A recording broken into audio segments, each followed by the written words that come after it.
Dear students, in this video lecture, we are going to cover the history of later Mughals. Now, what is meant by later Mughals? So, after the death of Aurangzeb, there was quick succession of many Mughal rulers over a time span of 100 years. So one successor used to come and he used to get replaced. So you can say after Aurangzeb's death, the era of rapid decline of Mughal dynasty began. So after the death of Mughal or after the death of Aurangzeb, the Mughal dynasty was still into existence for next 150 years. So it is the story of those 150 years, that is after the death of Aurangzeb, which happened in 1707 till the revolt of 1857. So this time period of 150 years is what is known as the time period of later Mughals, because Mughals have not vanished. They were there, though their power was greatly reduced. So let us see how things unfolded during this time period. What happened after Aurangzeb's death? The Mughal Empire was vast and extensive in the beginning of 18th century. Now here you can remember a point that in terms of territory, it was Aurangzeb who ruled over the largest amount of territory in terms of territory, because Aurangzeb had successfully managed to invade Deccan, that is South India. So South India also got included into the Mughal dynasty. So you can say Mughal dynasty was a vast and extensive in the beginning of 18th century. That means when Aurangzeb was ruling. But by the close of the century, it had shrunk to few kilometers around Delhi. So there was such a rapid decline that within a century, from ruling 3/4 of the country, the Mughals reduced to just a few kilometers around Delhi. So how did this happen? How did this change happen? After the death of Aurangzeb in 1707, a war of succession began amongst his three surviving sons. Muazzam, who was the governor of Kabul, Ajam, who was the governor of Gujarat, and Kam Bakhsh, the governor of Deccan. So these were his three prominent sons. So Aurangzeb had not declared any of his sons as his heir apparent. That means he had not declared that after his death, which son is going to become the emperor. Muazzam was the eldest surviving son. So since he was the eldest, so he thought that his was the natural claim to throne. So Muazzam defeated both the brothers at Battle of Jajau in 1707. See, I will make few things very clear. When it comes to this chapter, later Mughals, so you have to remember only the key points. So I, being a teacher, I will have to put everything before you, but it is also my duty to let you know what is important for exam and what is not. So you have to remember only the key terms. So you have to remember the name of the victor who emerged as victorious. So his name was Prince Muazzam. How did he emerge victorious? He fought a battle against both his brothers. So that battle was known as Battle of Jajau. So this battle took place in 1707 because Aurangzeb had also died that year only in 1707. Muazzam emerged victorious and ascended the Mughal throne with the title of Bahadur Shah. Today we know him as Bahadur Shah I, because after him also many Mughal rulers took the title of Bahadur Shah. That's why historians call him the first Bahadur Shah, Bahadur Shah I. Now let us see, how was the reign or how was the time period of Bahadur Shah. So Bahadur Shah got the opportunity to rule the Mughal dynasty for 5 years. Bahadur Shah was the first and the last of the later Mughal rulers to exercise real authority. That means you can say Bahadur Shah is the last powerful Mughal ruler. Even though he was not as powerful as his forefathers like Akbar, Jahangir, or Aurangzeb, but still, you can say the decline of Mughal was not as rapid as it began after the death of Bahadur Shah. So he is said to be the last effective Mughal ruler. He tried to reverse some of the narrow-minded policies and measures adopted by Aurangzeb. So what were these narrow-minded policies? So Aurangzeb was religiously intolerant. So he had the policy of breaking temples, breaking gurdwaras, massacring people. So because of these kind of tendencies, general public or common public of you can say Mughal Sultanate, they revolted. They used to keep on revolting against Aurangzeb. So Bahadur Shah understood that now I have to pacify them. I have to somehow reach out to them, make friendships with them. So that's why he reversed the policies that his father had begun. He followed a conciliatory policy towards the Rajputs and the Marathas. Conciliatory means a friendly approach, because his father had enmity. His father had made enemies with Rajputs and Marathas, but now Bahadur Shah wants to become friends with them.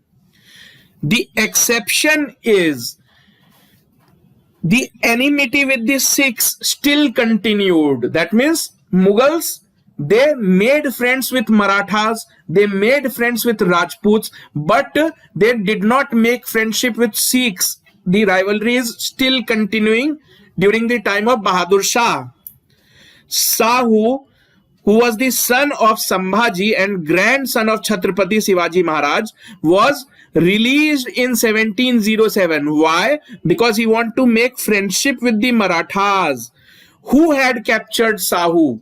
Aurangzeb had captured Sahu. When Chhatrapati Shivaji Maharaj was dead, Aurangzeb attacked the Marathas, killed Sambhaji, and captured Sahu. So now that Aurangzeb has died, his son Bahadur Shah thought that let me release Sahuji Maharaj so that Marathas become friends of the Mughals.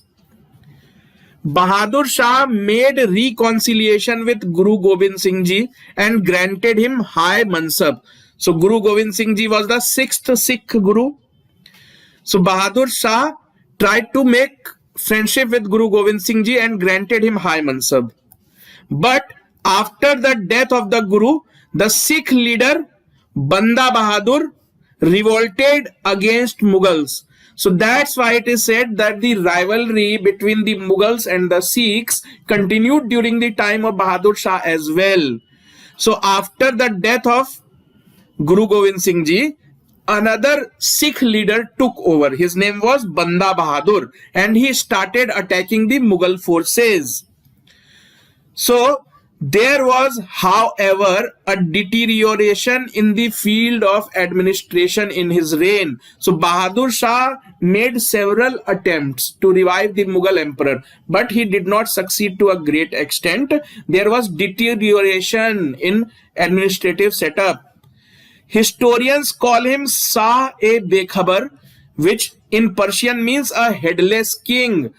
So please remember, this is a very good question. Who is known as Shah-e-Bekhabar?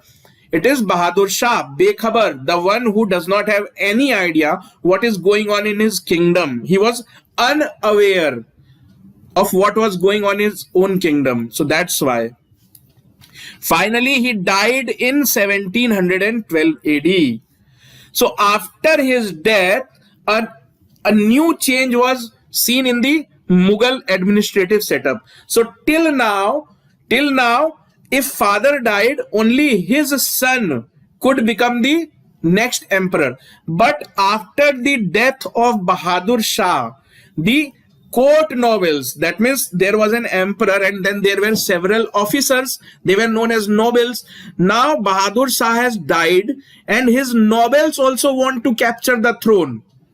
Earlier, only sons could capture the throne, but now their nobles are so bold. They know that these emperors are of no use. They are weak. So now we can also become emperor. So there is a new change. Now nobles became direct aspirants to the throne and began using the princes. Prince means the sons of Bahadur Shah as pawns to capture authoritarian positions. So now they began using them as puppets. The first such puppet ruler was Jahandar Shah. He could rule for only 1 year. He won the war of succession because he was supported by Julfikar Khan. Please remember, Julfikar Khan, the most powerful noble of that time. So many history books call him the real ruler.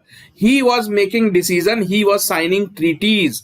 So Jahandar Shah was the emperor just on paper, just for the sake of saying. The real power was in the hands of his prime minister, Julfikar Khan. So this guy, Jahandar Shah, was totally and madly in love with his wife, who was known as Lal Kunwar. So Lal Kunwar tried to act like Noor Jahan. You remember who Noor Jahan is? So Noor Jahan was the wife of Jahangir, and Noor Jahan had gained real power. She had started to take decisions on behalf of Jahangir. So now Lal Kunwar also wants to do the same. She also wants to control her husband Jahandar Shah. And Julfikar Khan is supporting Lal Kunwar in doing so. So these two personalities were the actual rulers. Sahuji Maharaj was granted Chauth. So Chauth was a tax of 1/4 which the farmers and the peasants had to pay to the Maratha kings. So that was known as Chauth. And Sardesh Mukhi of Deccan. So Sardesh Mukhi was an additional 10% tax. So all these two taxes the Marathas were allowed to collect. Now understand something. During the times of Aurangzeb, the Marathas and Mughals were fighting with each other. Aurangzeb did not give any importance to Marathas, but Jahandar Shah, he grants them the power to collect tax as well as to collect Sardesh Mukhi. Collecting Sardesh Mukhi means only the person who is the real ruler can collect Sardesh Mukhi. So this was a big symbolism. So giving them permission to collect Sardesh Mukhi was like granting them independence, declaring them that you are independent ruler, you are not dependent on Mughals. Julfikar Khan started the evil practice of ijara or revenue farming. Now what was ijara or revenue farming? The most important question is, who introduced the concept of ijara or revenue farming? It is Julfikar Khan. And this practice was continued by Britishers. Now what was this? See, the farmers used to cultivate their lands and they used to pay taxes directly to the kings. Now what happened? Kings, they had already become weak. So they did not have huge administrative setup. So they created a class of middlemen, agents, and they deputed the job of collecting tax to these middlemen. So they had fixed amount which the middlemen were required to pay to the kings. Now these middlemen, what they used to do, they used to exploit the farmers because the kings never knew that how much farmers are paying. So they used to take so much from farmer and deposit very little in the treasury.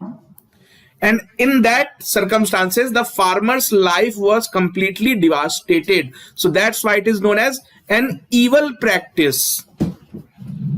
So who introduced this? Julfikar Khan. Jahandar Shah's reign came to an end in January 1713 when he was defeated at Agra by Farrukh Shir with the help of noble Sayyid brothers. So just after an year, one of his cousin brothers, Farrukh Shir, revolted because Farrukh Shir was not happy that Jahandar Shah is very lenient towards Marathas, allowing permission to collect tax and all that stuff. So he revolts. So he was also not that powerful. That's why he took support from two brothers. There were two brothers, and they were Abdullah Khan and Hussein Ali Khan. So they are known as Sayyid brothers. So two brothers, both these brothers helped Farrukh Shir to kill Jahandar Shah, and that way, with the help of Sayyid brothers, so they are known as Sayyid brothers. So Sayyid brothers helped Farrukh Shir to become the next emperor. Now let us see the times and life of Farrukh Shir. So Farrukh Shir came to power with the help of Sayyid brothers.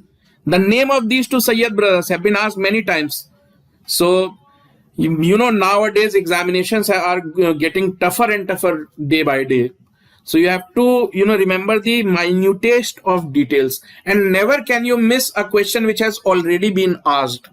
So these type of, facts become really important for you to remember. What was the name of Sayyid brothers? So Abdullah Khan and Hussein Ali Khan. They are also known as kingmakers. Why? Because they decided who will become the king and who will die. So they were taking decisions that who is going to become the next Mughal emperor, and hence they are known as kingmakers. The two brothers soon acquired dominant control over the affairs of the state. It was during the reign of Farrukh, that is Farrukh Shir, that Banda Bahadur, the Sikh chief, was captured and killed. Very important fact. So, which Mughal emperor executed Banda Bahadur? Please remember, Banda Bahadur is not a Sikh guru. He was just a Sikh military general. So, Farrukh Shir captured Banda Bahadur and executed him. In 1717, he granted a firman to the English East India Company, granting them duty-free trading rights for Bengal. Most important event of his life. And because of this decision, entire India suffered for 200 years. So this guy, Farrukh Shir, so once he fell ill and he was about to die, so nobody was able to cure him. His physicians, that means Mughal physicians, they were not able to cure him. So when East India Company came to know about this, they called doctors from Britain and they sent them to Farrukh Shir. So Farrukh Shir was treated by these doctors and his life was saved. In return, Farrukh Shir in 1717 granted a farman. Farman means a royal order, like issuing a declaration that from today onwards, East India Company will not have to pay any kind of taxes while doing business in Bengal. Now understand the significance of this decision. You are collecting taxes from Indians, but you are allowing Britishers to do duty-free trade. That means the Britishers can sell goods at a cheaper rate.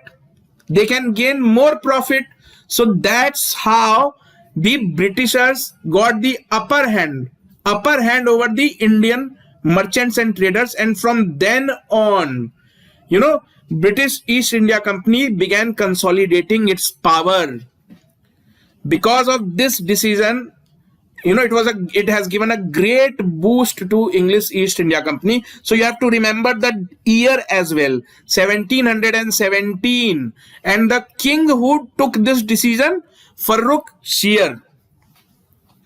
And he did all this without discussing with Sayyid brothers. However, the struggle for power between the emperor and the Sayyid brothers increased because of these kind of decisions. And the efforts of the emperor to overthrow the brothers failed repeatedly. Fine? So, Emperor Farrukh Shir knew that Sayyid brothers could become a threat for his life. So, he started plotting against Sayyid brother, but he could not kill them. He could not kill any of the brothers. Finally, Sayyid brothers killed Farrukh Sayyid. Finally, Farrukh Sayyid was deposed and killed in 1719. So after that, the most important king, because see, just after the death of Farrukh Sayyid, what these Sayyid brothers did, they raised two young kids of age 7 or 8 years to the throne. So it's not important for us to remember the name of those kings because they ruled for hardly 1 month and 2 months each. The next prominent ruler was Muhammad Shah, and this guy could rule for at least, you can see, he got the opportunity to rule for almost 30 years. 30 years. That means he had the opportunity to give some stability to Mughal dynasty because he got the opportunity to rule for 30 continuous years. But was he successful or not? Let us see. He was not successful at all. Muhammad Shah proved to be a weak ruler. During his reign, Nadir Shah invaded India and took away the Peacock Throne and the Kohinoor Diamond. Now, what was Peacock Throne? So, Peacock Throne was a throne constructed by Shah Jahan, and its value was, during that time only, its value was in crores. Today, it is in billions. So, this throne was located within the premises of Red Fort, and a diamond, world's costliest diamond, Kohinoor diamond is considered to be the world's costliest diamond. So this diamond was studded on that throne. So this invader, Nadir Shah, so he had come from the area of Iran, Afghanistan, Khurasan province. So this guy invaded during the lifetime of Muhammad Shah. You have to remember this. And he took away the throne. Muhammad Shah was a pleasure-loving king and was nicknamed Rangila because of his pleasure-loving nature. That means he used to drink wine, he used to watch dances. So that's why he was not at all interested in ruling or taking care of administration, and historians gave him the name Muhammad Shah Rangila. Even the common people of India of that time, they used to call him Muhammad Shah Rangila. Now, the most important political event of his life was that Nizamul Mulk was appointed Wazir in 1722. So, Muhammad Shah, Wazir means Prime Minister. Prime Minister. So, during those times, there was no concept of Prime Minister. So, it was Wazir, the most important officer of a emperor. So, as you can say, equivalent to modern day Prime Minister. So his prime minister's name was Nizamul Mulk. So his prime minister was fed up with Muhammad Shah because Muhammad Shah was a useless king. Anybody could enter India and loot it. So Nizamul Mulk resigned from the post of Wazir, and he marched to Deccan to found or to establish the state of Hyderabad. Very important question. Who established the kingdom of Hyderabad? So Hyderabad, as we know today, was established by a person known as Nizamul Mulk. Who was Nizamul Mulk? He was the prime minister of Muhammad Shah Rangila. When was Hyderabad established? In 1722 AD. Bengal acquired virtual independence during the governorship of Murshid Quli Khan. So see, Muhammad Shah Rangila was actually Rangila. He was not at all interested in what is going on in his kingdom. His prime minister resigned. His prime minister went on to establish his own kingdom, that is Hyderabad. His military general, Murshid Quli Khan, established another independent kingdom. He also resigned. He said that I don't want to work under this useless king. So he also resigned, went to Bengal and established his own kingdom. That means from then on, Bengal became independent of Mughal dynasty or Mughal empire. It was no more a part of Mughal empire. Who established? Murshid Quli Khan. So he made Murshidabad his capital. Murshidabad. So it will be easy for you to remember. Murshidabad was the first capital, you can say, of the Suba of Bengal or the province of Bengal. Saadat Khan Burhanul Malik, who was appointed the governor of Awadh by him, laid down the foundation of autonomous state. Now another of his governor, Saadat Khan, so he also revolted against his emperor. He said that you appointed me as a governor, now I don't want to be governor anymore, I want to be king. So I declare myself independent, and I also declare that Awadh is my kingdom and not yours. So that way, question is, during the reign of which Mughal emperor many independent states cropped up? So these are all independent states, because Hyderabad, Bengal and Awadh. Why they are known as independent? Because before this time period, all these were parts of Mughal territory, and now they are becoming independent one after the other. So he completely destroyed, you can say, Mughal dynasty was destroyed before the eyes of this guy, Muhammad Shah Rangila. The next important ruler to come on throne was Ahmad Shah. The only important thing that you have to remember about this person is that during his reign, Ahmad Shah Abdali, who was actually the nephew of Nadir Shah. So who is Nadir Shah? So Nadir Shah used to attack Delhi. He had looted Peacock Throne. He had taken away Kohinoor diamond. Now his nephew, Ahmad Shah Abdali, he knew that India is very rich. My uncle has looted India. Now I will also loot India. So Ahmad Shah Abdali, Ahmad and Ahmad versus Ahmad. So it will be easy for you to remember that Ahmad Shah Abdali came to India for the first time during the reign of Ahmad Shah. So both were named Ahmad. So during his reign, Ahmad Shah Abdali, one of the ablest generals of Nadir Shah, marched towards Delhi, and the Mughals ceded Punjab and Multan. So what this person or this emperor did, that he was afraid to fight. He knew that he was not that capable to withstand the forces of Abdali. So he said to Abdali that don't come to Delhi. You don't come to Delhi. I am giving up my claim of Punjab and Multan. That means from today onwards, Punjab and Multan belong to Ahmad Shah Abdali and not to Mughals. So that way he surrendered. The next Mughal ruler to come on throne was Alamgir II. After the dethronement of Ahmad Shah, see what happened when Ahmad Shah Abdali surrendered Punjab and Multan. So you remember that Prime Minister had gone and established the kingdom of Hyderabad.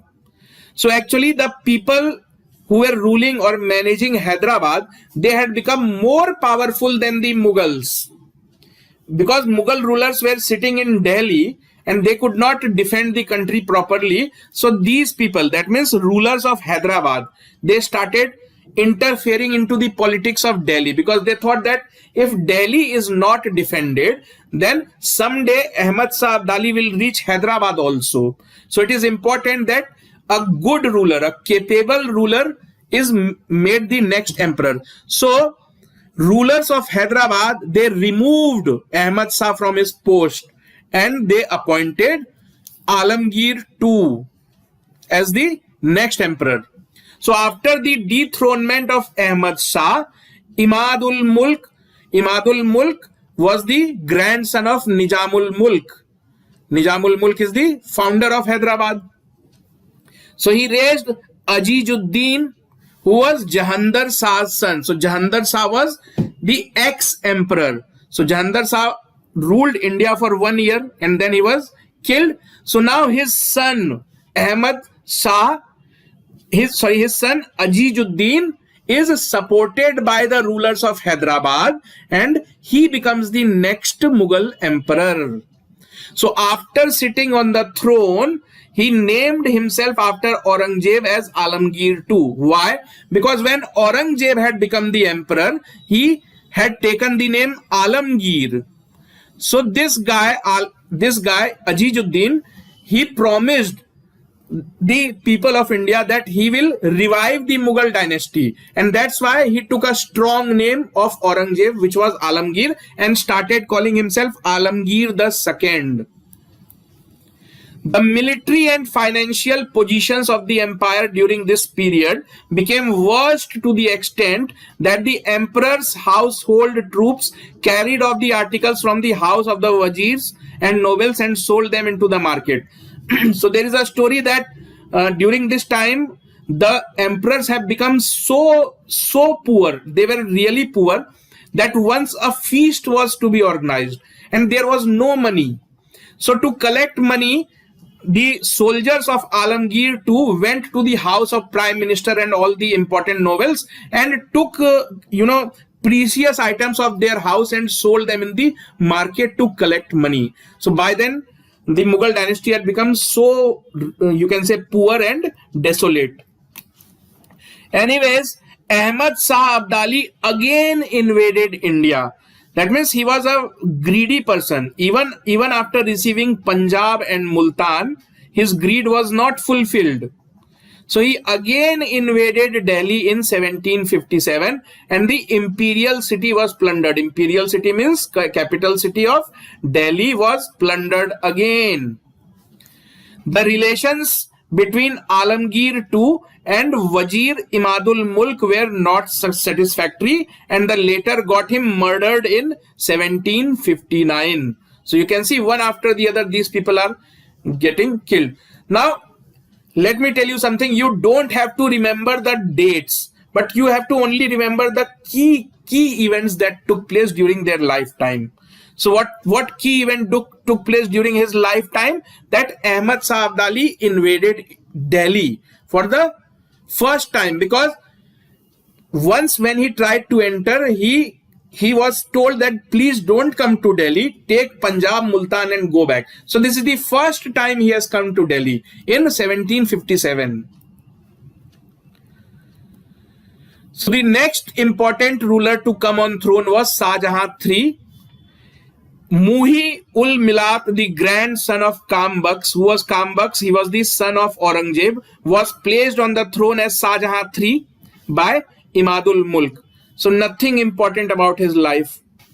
He was deposed by the Marathas who captured Delhi in 1760. So Marathas were very apprehensive that this guy Ahmad Shah Abdali, he is coming to Delhi again and again. So Marathas understood that if we don't do anything, so Ahmad Shah Abdali is going to capture Delhi. So they deposed Shah Jahan III from the throne and they started interfering into the politics of Delhi.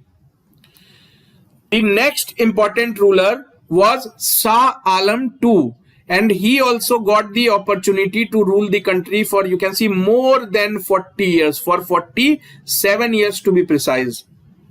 His actual name was Ali Gauhar and he was the son of Alamgir II, the ex-emperor. He became the Mughal emperor in 1759 and took up the title of Shah Alam II. You don't have to remember these titles and all.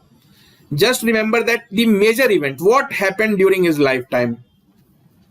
Although he was declared the Mughal emperor, he did not proceed to Delhi for 12 years. See, he was declared emperor in 1759, but he could not gather courage to go to Delhi for 12 years because Najib Khan Rohilla, who was Najib Khan Rohilla? He was the military general of Ahmad Shah Abdali. So Ahmad Shah Abdali had left him behind to capture Delhi and he had become the dictator of Delhi. Important question. Who is known as the dictator of Delhi during Mughal times? It is Najib Khan Rohilla. People often tick Aurangzeb. No. This guy, he became the dictator of Delhi for 12 years, and during those 12 years, Shah Alam II could not gather courage to move to Delhi. Ultimately, in January 1772, Shah Alam II was reinstated at Delhi by the Marathas. In 1803, Delhi was captured by the English after Lord Lake defeated the Marathas and Shah Alam became the British pensioner. So in 1803, Delhi was completely taken over by the English. What do you mean by taking over? So English, they captured Red Fort and they stopped any of the taxes that were being paid to the Mughal ruler. Now Britishers started collecting that tax. So Britishers told that now nobody is supposed to pay any taxes to these Mughals. Now pay taxes to us. So that happened in 1803. Delhi was captured. Who captured? Lord Lake. You have to remember this. So Lord Lake defeated the Marathas and the Shah Alam because Marathas were taking care of Delhi. So Marathas were interfering in politics of Delhi. So Britishers have to fight both Marathas and the later Mughals to capture Delhi. So after capturing Delhi, Shah Alam became the British pensioner. Akbar Shah II. After the death of Shah Alam II, his son succeeded as Akbar Shah II. So the important event of his life is Akbar sent Raja Ram Mohan Roy to England to seek a raise in pension, because after Mughals were defeated by the Britishers, so they were not allowed to receive taxes. So how will they survive? How will they pay salaries to their servants? So for that, English people used to give them pension. So this guy Akbar Shah II sent Raja Ram Mohan Roy to England to talk to Britishers so that his pension may be increased. Who was Raja Ram Mohan Roy? He was a social reformer from Bengal. The presentation of Najrs, that is gifts involving sovereign status, was ended by Lord Hastings in 1813. So in 1813, even the receipt of gifts, that means taxes, were already disallowed. Now the Mughals could not even receive gifts from other you can say vassal or other provincial chiefs. So even that was stopped by Lord Hastings in 1813. So slowly, gradually, English are taking over, Mughals are vanishing. So transition is taking place. The last Mughal ruler, Bahadur Shah II. Why is he named Bahadur Shah II? Because before him also there was an emperor by the name Bahadur Shah. He was the son of Aurangzeb. So it is important to call him Bahadur Shah II. After the death of Akbar II, Bahadur Shah II became the emperor. He was allowed to retain the imperial title. That means Britishers told him that you can continue calling yourself Bahadur Shah. We have no problem with that. He was fond of poetry and had the title of Jafar. So that's why today he is known by his full name, Bahadur Shah Jafar. He took part in the revolt of 1857. Finally, he was captured by the Britishers and he was accused of fueling the revolt. So you must be aware that a great revolt had taken place in 1857. People of India rose up against the British rule. So during that time, they needed somebody as a leader. See, if you want to get rid of British rule, what will happen after that? So they needed somebody to project as the future leader. So they chose Bahadur Shah Jafar as their future leader, or you can say the leader of the revolt. So Britishers were very angry with Bahadur Shah because they thought that you are provoking Indian citizens to revolt against us. So he was captured and tried by the British. Tried means what? Legal cases were filed against him. So Bahadur Shah was deported to Rangoon. Rangoon, that means Myanmar. During those time, Myanmar was known as Burma and the capital of Burma was Rangoon. So Rangoon or Burma was also under the control of Britishers. So Britishers did not only rule over India, they have also ruled over Myanmar.